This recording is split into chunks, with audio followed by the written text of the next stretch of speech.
Welcome back to 504 Road Trips. Today we continue north on I-59, beginning at mile 205 in Collinsville, DeKalb County, Alabama. We briefly crossed through the Collinsville city limits, although the actual city lies to the east on U.S. Highway 11. Collinsville has a population of 1,969.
We enter the City of Fort Payne, the county seat of DeKalb County.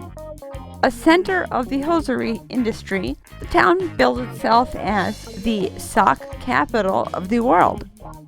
Exit 218 provides access to DeSoto State Park and Little River Canyon Preserve.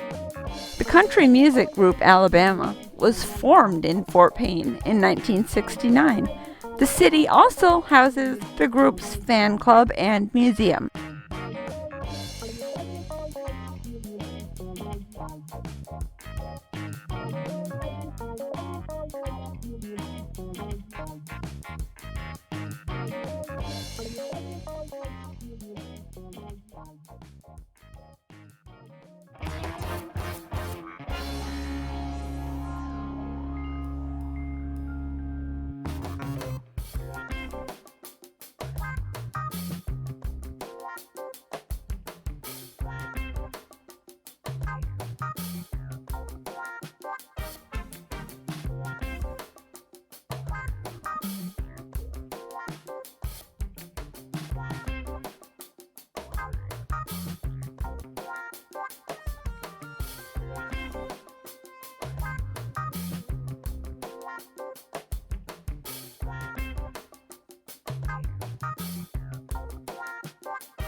We enter the town of Hammondville, established in 1937 and with an estimated population of 490. We conclude our video at exit 231. Thanks for watching. If you like this video, please give us a thumbs up, post a comment, subscribe, share, and follow us on social media, and join us for our next 504 road trip.